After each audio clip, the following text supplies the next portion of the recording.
दिल तो है दिल, दिल का एतबार क्या चीज है, आगे आ जो किसी पे प्यार क्या चीज है।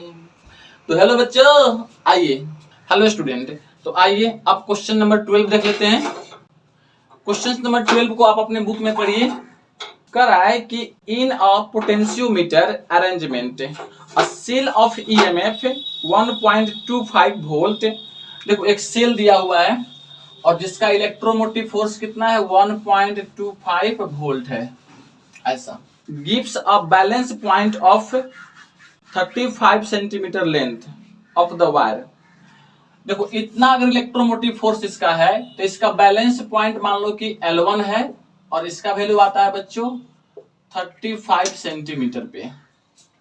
फिर कहा है if the cell is replaced by another cell and balance point is shift इतना, तो what is the electromotive force of the second cell. ठीक है, मतलब कहा कि मान लो कि दूसरा सेल है एक और उसका इलेक्ट्रोमोटिव फोर्स E2 है।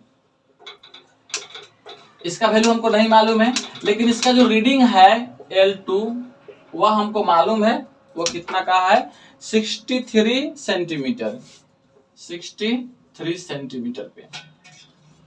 तो आपसे पूछा है कि E2 का वैल्यू कितना होगा।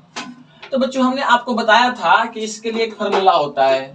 जब हम सेल के इलेक्ट्रोमोटिव फोर्स को कंपेयर करते हैं ना, तो इसके लिए एक फार्मूला आता था E1 बट्टा E2 इक्वल टू यहाँ से L1 बट्टा L2, ये फार्मूला आता था। और L1 L2 क्या था बच्चों, रीडिंग था या बैलेंस पॉइंट था। वैल्यू पुट कर दो तो यहां से E1 बट्टा कितना E2 इक्वल टू L1 का वैल्यू कितना है 35 है अब बट्टे L2 का वैल्यू 63। आप इसको ऊपर नीचा कर लोगे तो यह हो जाएगा E2 बट्टा E1 इक्वल टू 63 बट्टा 35। E1 का वैल्यू दिया है क्वेश्चन में, देखो 1.2, तो यहाँ पर रख दो। यह हो जाएगा E2 इक्वल टू, इसको लाके इधर मल्टीप्लाई करेंगे तो 1.25 इंटू 63 बट्टे 35। अब आप इसको मल्टीप्लाई करोगे तो कितना चलाएगा, देखो E2 इक्वल टू हो जाएगा, ये चलाएगा बच्चों E2 का वैल्यू 2.25 वोल्ट, कितना चलाएगा। यानी जो दूसरा वाला सेल है उसका इलेक्ट्रोमोटिव फोर्स कितना होगा 2.25 होगा।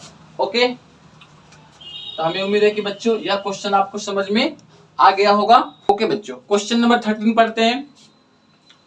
कहा हुआ है कि the number density of conduction electron in a copper conductor equal to 8.5 into 10 to the power 28 पर meter cube. So how long does an electron take to drift from one end to of a wire 3 centimeter long to this other end? The area of cross sections of a wire equal to इतना। देखिए इसमें बहुत सारा data दिया हुआ है, तो जो डाटा दिया है बच्चे उसको हम लोग पहले लिख लेते हैं। लिखा है कि the number of density of conduction electron in a conductor a copper wire equal to 8.5 into 10 to the power 28। मतलब देखो पर मीटर क्यूब का है ना, इस छोटा एन का वैल्यू है छोटा एन। जब हम ड्राइव किए थे तो बताए थे कि छोटा एन को बोलते हैं नंबर ऑफ कंडक्शन इलेक्ट्रॉन पर मीटर क्यूब या पर मीटर वॉल्यूम कहते हैं। इसका वैल्यू लिखा है 8.5 इंटू 10 टू द पावर 28 पर मीटर क्यूब दिया हुआ है। फिर कहा है बच्चों हाउ लॉन्ग डज, मतलब कि टाइम का वैल्यू आपको निकालना है। टी हाउ लॉन्ग का मतलब होता है बच्चों टाइम। और कहा है कि इसका जो कंडक्टर है उसका लेंथ दिया हुआ है 3 मीटर दिया हुआ है। मतलब कि बच्चों ऐसा एक कोई कंडक्टर होगा और इसका लेंथ दिया हुआ है, ये बिल्कुल यूनिफॉर्म है ऐसे मानना, एल इक्वल टू इसका दिया हुआ है। फिर कहा है इसका क्रॉस सेक्शनल एरिया ए का वैल्यू दिया हुआ है और ए इक्वल टू कहा है आपसे कितना 2 इंटू 10⁻⁻6 मीटर स्क्वायर, तो 2.0 इंटू 10⁻⁻6 मीटर स्क्वायर। ओके, और करंट का वैल्यू भी दिया हुआ है, इसमें करंट कितना दौड़ रहा है, 3 एम्पियर है, तो 3 एम्पियर, मतलब कि इस कंडक्टर में जो करंट फ्लो कर रहा है ना, उसका वैल्यू दिया हुआ है आपको। और आपसे पूछा है कि टाइम कितना लगेगा एक एंड से दूसरे एंड तक इलेक्ट्रॉन को जाने में। ओके, तो बच्चों इसके लिए हम क्या करते हैं, सबसे पहले तो हम यह देखेंगे कि जब भी किसी कंडक्टर में करंट फ्लो करता है, चलता है, तो उसके लिए एक फार्मूला था, याद होगा आप सभी को, लिखेंगे नाउ वी नो, हम लोग जानते हैं आई इक्वल टू, क्या था फार्मूला बच्चों, एन ई ए और वी डी, यही था। एन का मतलब होता है number of electron per unit volume, E equal to charge on electron, A equal to इसका क्रॉस सेक्शनल एरिया, और वी डी क्या था बच्चों, ड्रिफ्ट वेलोसिटी, ड्रिफ्ट वेलोसिटी था। ड्रिफ्ट वेलोसिटी क्या होता है बच्चों, इसके अंदर इलेक्ट्रॉन जिस वेलोसिटी से मूव करता है उसे क्या बोलते हैं, ड्रिफ्ट वेलोसिटी कहते हैं। और आप सबको ये भी याद है बच्चों, बट Vd इक्वल टू कितना होगा, देखो एक एंड से इलेक्ट्रॉन चल के दूसरे एंड तक आता है तो कितना डिस्टेंस ट्रेवल करेगा, L, तो हम कहेंगे L अब बट्टा यहां से यहां तक आने में टाइम कितना लगता है, मान लो कि T टाइम लगता है, तो ये हो जाएगा T, और Vd की जगह पे वैल्यू पुट कर देंगे, इसलिए I इक्वल टू हो जाएगा एन ई ए और यहां से L अब बट्टा T।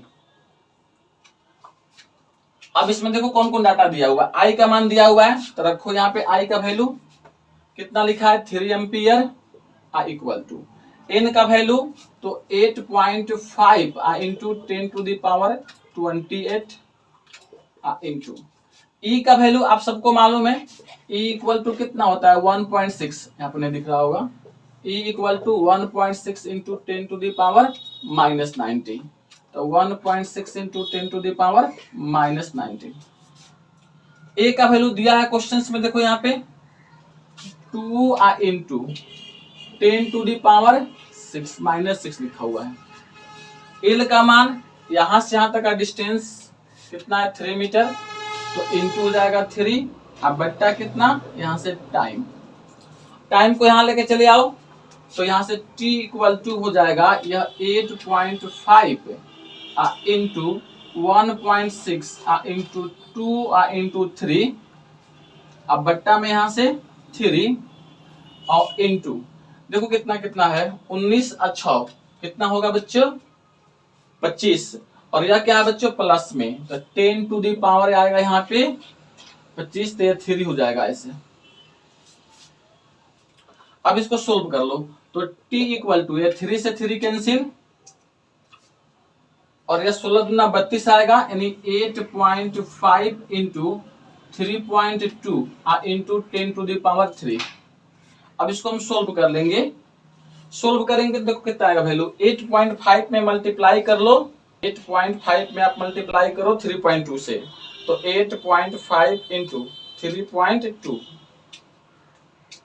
तो चला आएगा value 27.2 into 10 to the power 3 आएगा। ओके ओके बच्चों, तो हमें उम्मीद है कि यह क्वेश्चन आपको समझ में आया है। और हाँ बच्चों, अगर यह क्वेश्चन आप सभी को समझ में आ रहा है तो प्लीज आप इस वीडियो को अपने दोस्तों में शेयर करेंगे जिनको इसकी आवश्यकता होगी। ऐसा नहीं है कि आप किसी को भी शेयर कर देंगे, ऐसा नहीं करेंगे। तो चलिए फिर मिलते हैं अगले वीडियो में अगले क्वेश्चन के साथ, और पढ़ते रहिए, मुस्कुराते रहिए।